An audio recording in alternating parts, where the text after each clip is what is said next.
Pois muito bem, dando sequência à correção dos exercícios propostos correspondentes ao módulo 13, vamos agora para a solução da quarta questão. Uma questão de, na época, ainda auditor fiscal do Tesouro Nacional, né, STN 89, uma questão, você vê como as coisas mudaram, né, uma questão tão simples, né? Hoje as questões da FRF são bem mais complexas. A defesa do consumidor será promovida pelo Estado na forma estabelecida na lei, inciso 32 do artigo 5º. Não há o que comentar aqui, é uma questão literal, né? Literal. Você vai ver que à medida em que os anos vão se sucedendo, as questões vão ficando mais difíceis, né? Ah, professor, quer dizer que já caiu questão assim para auditor fiscal? Já caiu, né? Hoje não cai mais, né? Pode tirar o cavalinho da chuva. Questão 5. Também de 89, mesmo concurso, assinale a correta. A competência dos Estados para legislar sobre direito tributário estende seus municípios quando lhes atenda às peculiaridades. Aí a questão já envolve repartição de competência, né?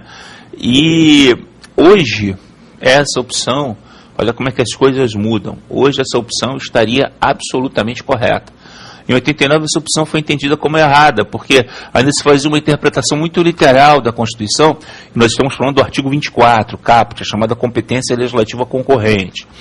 Então, àquela época, a ideia de que as competências concorrentes se limitavam aos Estados e ao Distrito Federal, que as matérias que estão relacionadas nos incisos subsequentes ao caput do artigo 24 seriam matérias cuja competência seria proibida, inacessível mesmo aos municípios. Com o passar dos anos, a própria doutrina e a jurisprudência do Supremo Tribunal Federal incluíram os municípios com competências concorrentes também, extrapolando, portanto, a literalidade do caput do artigo 24, hoje os municípios podem legislar concorrentemente sobre alguns temas, como, por exemplo, direito tributário, defesa do consumidor, e a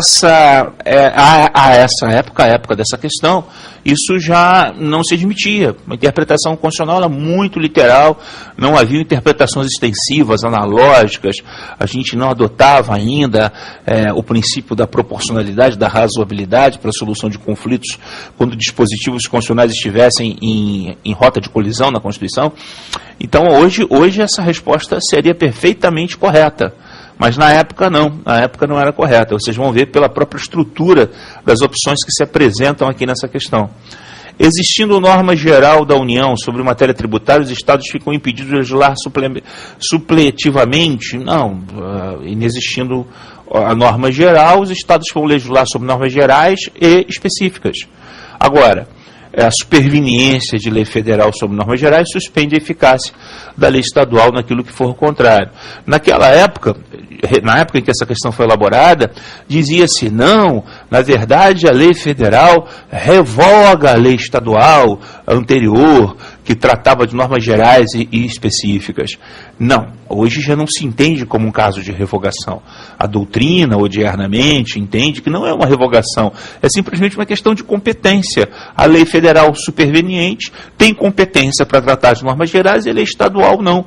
Então, naquela época se dizia, não é uma exceção à existência, ao princípio de que não há hierarquia entre lei federal e lei estadual, e nesse caso, a lei federal é hierarquicamente superior, temos uma exceção aqui. Hoje não se fala mais isso. Hoje simplesmente não se reconhece um instituto como o da revogação da lei federal superveniente. A lei federal superveniente não revogará a lei estadual naquilo, vai suspender a sua eficácia, pura e simplesmente não vai revogá-la.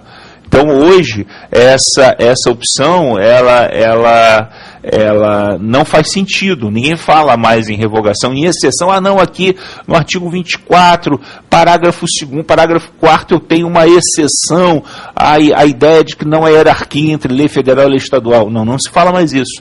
Na verdade, não é uma exceção, é simplesmente, segundo a boa doutrina, a doutrina mais moderna, é simplesmente uma superposição. A competência é da lei federal, enquanto ela não tem, o Estado legisla, mas no momento em que ela vier, ela tem a sua competência e vai se sobrepor, ou seja, vai retirar a eficácia da lei estadual, assim mesmo na parte atinente às normas gerais. As normas específicas permanecem sendo regidas pela lei estadual sobre qualquer um daquelas dezenas de assuntos nos 16 incisos do caput do artigo 24. A letra C. Os estados exercerão competência legislativa plena sobre as normas gerais de direito tributário para atender às suas peculiaridades, ainda que exista lei federal sobre a matéria. Então, essa opção realmente estava errada naquela época, continua errada hoje, ofende ao sistema de repartição de competências concorrentes proposto pelo Constituinte nesse artigo 24. Letra C. Sobrevindo lei federal sobre normas gerais de direito tributário, a lei estadual tributária terá sua eficácia suspensa no que aquela lhe for contrária. Exatamente. Aí usou até um termo que é utilizado até hoje, terá sua eficácia suspensa. Essa é a opção correta da época, né? Lembrando que a opção A hoje também estaria correta. Hoje essa questão seria passível de anulação. Letra E. Competência da União para legislar sobre normas de direito tributário não está sujeita a qualquer limitação. Claro que está, né? Há várias limitações ao poder de tributário, nós tivemos a oportunidade de ver isso no artigo 150 da Constituição. Inclusive, essas limitações são entendidas pelo Supremo Tribunal Federal como garantias, como prerrogativas individuais e, portanto, alcançadas pelo Instituto da Petrificação. São, portanto, cláusulas pétreas. Então, essa questão ficou com o gabarito oficial, opção D de dado. Agora vamos à questão 6, já é de 94. Vocês vão reparando que há uma evolução da maneira de se apresentar as avaliações aos candidatos.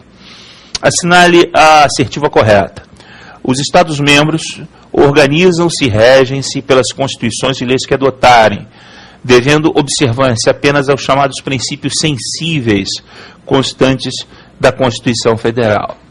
Essa foi a primeira questão de concursos da área fiscal, onde o examinador perguntou alguma coisa sobre princípios sensíveis, sobre simetria e princípios sensíveis. Essa questão realmente surpreendeu a todos nós, professores de direito constitucional da época, porque nós não costumávamos tratar desse tema em sala de aula. A partir de 94 isso passou a ser um tema incorporado obrigatório. O autor dessa expressão, princípios sensíveis, foi um jurista chamado Pontes de Miranda.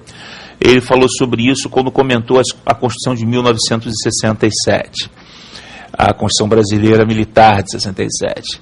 E princípios sensíveis são aqueles princípios que não são estabelecidos expressamente, mas que a organização estadual, quando da elaboração de sua Constituição, deve obrigatoriamente observá-los.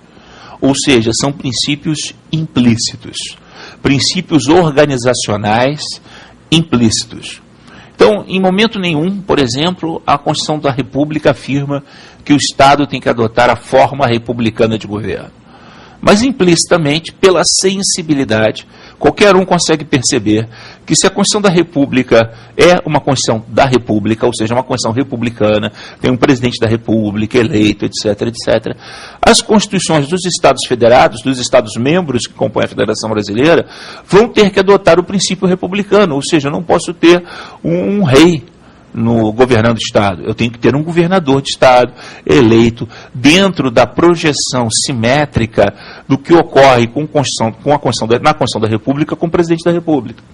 Então, daí essa concepção de princípios sensíveis. Quando a gente fala de simetria constitucional, a gente está afirmando que o poder decorrente, ou seja, aquele poder que tem a função de elaborar as constituições estaduais, o poder decorrente, ao elaborar a Carta Estadual, deve ter como parâmetro a Carta da República, e a Carta Estadual deve ser uma projeção simétrica da Constituição da República. Claro, naquilo em que for possível, naquilo em que couber. Desculpe. Então vamos para outra opção. Letra B. Os Estados-membros gozam de autonomia, cabendo ao Tribunal de Justiça o processo e julgamento de seus governadores. É bem verdade que os Estados-membros são autônomos, assim como os municípios. Mas essa autonomia ela é limitada por determinados mandamentos constitucionais, por princípios estabelecidos na Constituição. A competência para processar e julgar um governador do Estado é do Superior Tribunal de Justiça. E quem diz isso é a Constituição da República, no artigo 105, inciso 1, a linha A. É competência do STJ. Ora, não pode o Estado-membro, a pretexto de exercer sua autonomia, usurpar essa competência constitucional do STJ. Se a Carta da República diz que é o STJ, a Constituição Estadual não pode dizer que é o TJ. Por isso essa opção está errada. Letra C. Os Estados-membros gozam de autonomia, podendo adotar, inclusive, sistema de governo diverso daquele vigente no plano federal. Quer dizer, o sistema de governo seria a relação, o sistema que define a relação entre a esfera executiva e a esfera parlamentar. A Constituição da República adota o presidencialismo. Poderia o Estado-membro adotar o parlamentarismo? Poderia o Estado-membro, em vez de ter um governador, ter um primeiro-ministro? Em vez de ter uma Assembleia Legislativa, ter um parlamento estadual? Poderia o parlamento estadual, por uma moção de desconfiança, destituir o governador e seu gabinete do seu cargo antes do término do mandato, se isso não é possível na relação do Congresso Nacional com o presidente da República? Então não, a resposta é não. Isso ofende a princípio estabelecido no texto constitucional. Opção B. Os Estados-membros organizam-se e regem-se pelas constituições e leis que adotarem, devendo observância apenas aos princípios sensíveis e aos princípios estabelecidos previstos na Constituição Federal. É uma leitura, digamos assim, que transcende a literalidade do caput do artigo 25, mas que é uma leitura absolutamente correta, perfeita.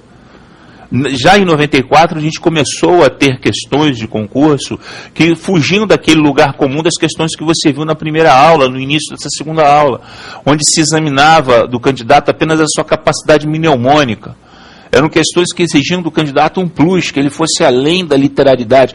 Não adiantava ter decorado o caput do artigo 25 da Constituição para responder essa pergunta. O candidato tinha que ter essa noção de que, além dos princípios estabelecidos, existiam também os princípios sensíveis.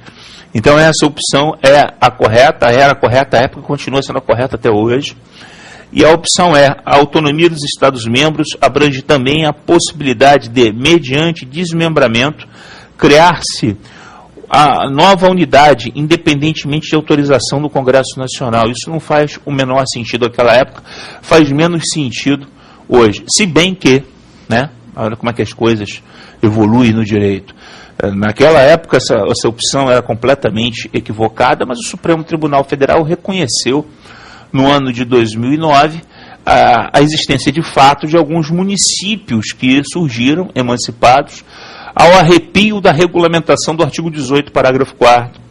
Como nós sabemos, o artigo 18, parágrafo 4º, até hoje, depois que sofreu uma emenda constitucional que alterou sua redação, passou a ser uma norma de eficácia limitada quanto a princípio institutivo. Eu não tenho lei regulamentando o artigo 18, parágrafo 4º, não tenho lei federal, tem até algumas leis estaduais, mas não tenho lei federal, e teoricamente municípios não poderiam se desmembrar, se emancipar, se fusionar.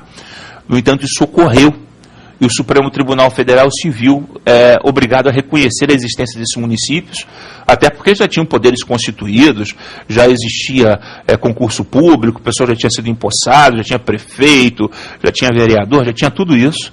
Foram 2 municípios, se eu não me engano, na Bahia, em outro estado que me fugiu agora a memória, mas o Supremo se ouviu obrigado a reconhecer. E aí veio uma emenda constitucional, a reação do Congresso foi uma emenda, reconhecendo esses municípios, que se emanciparam até o final de 2009, mas esse ato transitório, a contrário do censo, determina que não serão reconhecidos municípios novos que sejam criados ao arrepio, diante da inexistência de uma lei federal que regulamente o parágrafo 4º do artigo 18. Então, embora a gente não tenha notícia de Estado-membro que tenha sido criado a revelia da regulamentação do parágrafo 3º do artigo 18, a gente tem exemplos de municípios que foram criados a revelia da regulamentação por lei federal do artigo 18, parágrafo 4º. Então, hoje essa opção ela criaria algum tipo de problema, não obstante, inequivocamente, a opção D de dados seja a opção correta. Está claro isso? Muito bem. Até a próxima aula.